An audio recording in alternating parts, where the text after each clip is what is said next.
Hi viewers, இன்னைக்கு நம்ம சேனல்ல முருங்கைக்காயை வச்சு ரொம்ப சுவையான பொரியல் எப்படி செய்யுதுன்னு பார்க்கலாம். முருங்கைக்கீரையில எந்த அளவு சத்துக்கள் நிறைஞ்சிருக்கோ அதே மாதிரி முருங்கைக்காயிலையுமே அதிக அளவுல வைட்டமின்ஸ் மினரல்ஸ் நிறைஞ்சு இருக்கிறதுனால இதையும் இந்த மாதிரி சீசன் டயத்துல பொரியலா செஞ்சு எடுத்துக்கிட்டோம்னா ரொம்பவே நல்லது. ஸோ வாங்க இந்த சுவையான முருங்கைக்காய் பொரியலை எப்படி பண்ணுறதுன்னு பார்க்கலாமா? வாங்க வீடியோக்குள்ளே போகலாம். முதல்ல முருங்கைக்காயை நல்லா கழுவி இந்த மாதிரி நீளமாக கட் பண்ணி எடுத்து வச்சுக்கலாம். இப்போது தாளிப்புக்கு ஒரு கடாய் அடுப்பில் வச்சுட்டு ஒரு 2 ஸ்பூன் அளவுக்கு எண்ணெய் சேர்த்துடலாம். எண்ணெய் சூடானதும் ஒரு 1/2 டீஸ்பூன் அளவுக்கு கடுகு நல்லா பொரிஞ்சதுமே ஒரு 1/2 டீஸ்பூன் அளவுக்கு சீரகம் சேர்த்துடலாம். அப்புறமா ஒரு பச்சை மிளகாய் கீரி சேர்த்துக்கிறேன், கொஞ்சம் கருவேப்பிலை, இதோட ஒரு மீடியம் சைஸ் பெரிய வெங்காயத்தை பொடியாக நறுக்கி சேர்த்துக்கிறேன். இப்போது இந்த வெங்காயம் நல்லா வதங்கட்டும்.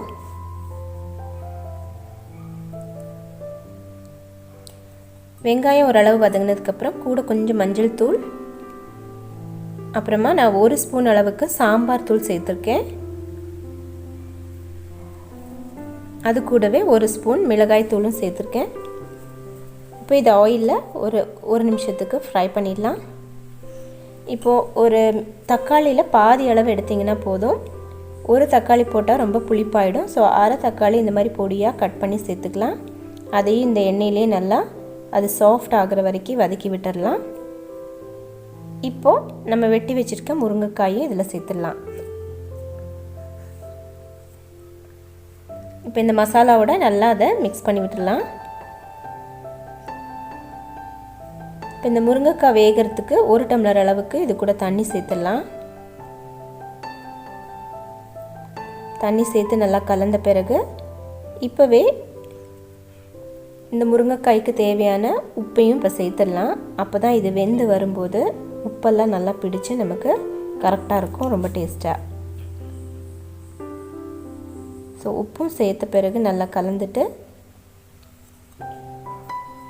இப்போ இந்த முருங்கைக்காய் வேகிறதுக்கு எப்படியோ ஒரு 7லேருந்து 8 நிமிஷம் வரைக்கும் ஆகும். ஸோ ஒரு மூடி போட்டு நான் இதை வேக விட போகிறேன். இப்போ பாருங்கள், ஒரு 7 நிமிஷம் பக்கம் ஆயிடுச்சு. நல்லா வெந்திருக்கு, தண்ணியெல்லாம் வற்றி அந்த மசாலாவோட மிக்ஸ் ஆகி நல்லா வந்திருக்கு. ஸோ இன்னும் ஒரு நிமிஷத்துக்கு அதில் இருக்க தண்ணியெல்லாம் வற்றுறதுக்காக பெரட்டி விட்டுடலாம். இந்த டயத்தில் தேங்காய் துருவல் வேணும்னா சேர்த்துக்கலாம். தேங்காய் துருவல் சேர்க்கலனாலுமே இது ரொம்பவே டேஸ்ட்டாக இருக்கும். ஸோ அவ்வளோதான், நான் ஸ்டவ் ஆஃப் பண்ணிக்கிறேன். நம்மளோட சுவையான முருங்கைக்காய் பொரியல் தயாராகிடுச்சு. இது சாதத்தோடு வச்சு சாப்பிட்றதுக்கு ரொம்பவே சூப்பரான ஒரு சைட் டிஷ். ஸோ இந்த வீடியோ கண்டிப்பாக உங்களுக்கு பிடிச்சிருக்குன்னு நினைக்கிறேன். பிடிச்சிருந்தா என்னை சப்போர்ட் பண்ண மறந்துடாதீங்க. அதுக்கு மறக்காமல் நம்ம சேனலை சப்ஸ்கிரைப் பண்ணி இந்த வீடியோவை லைக் பண்ணி ஷேர் பண்ணிடுங்க. இன்னொரு நல்ல வீடியோவில் உங்களை மீட் பண்ணுறேன். அது வரைக்கும் பாய். தேங்க்யூ ஃபார் வாட்சிங்.